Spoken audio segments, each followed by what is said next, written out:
Hey everybody, it's Mr. Bock here. You might have an assignment that's something like flat lay, photograph, or something like that. I am going to essentially go through the whole process that I would do if I had this assignment, including showing you something that's called exposure bracketing. So that's one of the main reasons I'm doing this. First, what I have here is one of the down pointing camera rigs that I have used for a little bit in here. Made it out of some parts from photo developing rigs. I just have a quick release mount right here with this camera. Right now I have an extra monitor up here, and you wouldn't have to do anything like that. I also have in my setup LED light that I've been using for a little while. You wouldn't have to use all of this stuff. In fact, this is only a suggestion of one way that you could do this project, but I will show all the steps of the project. What we have here is a collection of fancy stones and rocks that my TA Jocelyn brought, and she did kind of a rough layout of these, and I'll probably tweak it a little bit before we're done here. What's important though is not how you guys see this from that camera, it's how we see everything from this camera. So I'm looking at this monitor, same as this thing, and because of the way we have this camera set up in here, everything that you see is actually upside down from the way it is here. It's just how this camera rig works. So I'm going to do a little bit of work to reposition this and put it in a place that kind of makes sense.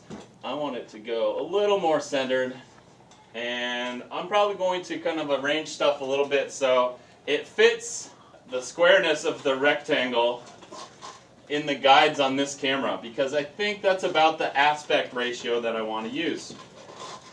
You could do something on yours that's an actual square, or you can use a landscape layout or a portrait layout, whatever you want for this project. It's totally fine. Maybe I'll rotate that one a hair.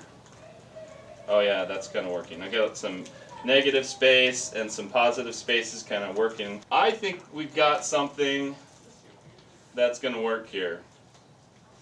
I have my composition pretty much set up, so I'm going to add some light to the situation.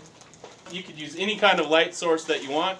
I have a little LED panel right here, and this one actually has a little bit of control, so I can lighten it or darken it some. Yeah, you can see that. So I'm going to add some light with the LED, and I'm also going to think about using a reflector. I haven't taught you a whole lot as far as lighting design goes. That's more of a video production thing. But just for the sake of this, I'm going to try out some different reflectors. I have things like spray painted silver and spray painted gold. You can always get some good reflector action out of just a piece of white foam core. But I have this one I think I'll try to use. This is a professional reflector that fits on a C-stand. So I'm looking at my picture up there, and I'm just going to see what happens if I reflect a little bit of light. I can definitely see it change. So I'm liking what I get like that. I'm just going to leave it here because I'm only shooting a still. I'm not shooting a whole bunch of video footage with this, so I'm okay if this gets jostled a little bit. Exposure bracketing is the idea where we capture an image at one exposure setting and then change our exposure so we can get an image that's a little bit darker and a little bit lighter. So right now, what I have, I'm on 1/125th of a second. I'm on f-stop 7.1. So we'll try that. We'll try f-stop 7.1, and I'll take a photo. Okay, I think, hey, that looks pretty good up there. Let's go change my f-stop again.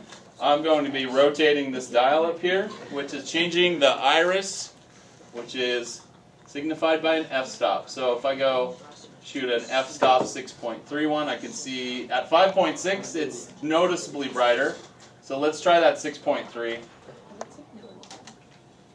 And let's go the opposite direction. There's an 8.0. I might even go a little further so I can really show off this exposure bracketing. it's getting a little bit darker when let's try one at f11.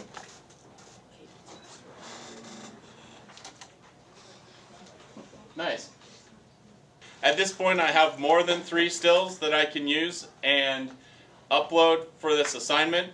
You could go in and do a little bit of post-processing if you want to. You could definitely crop your images in a program like Preview or something more complicated. But for the purposes of this assignment, as long as you have 3 images that are exposure bracketed to turn in, you're in pretty good shape.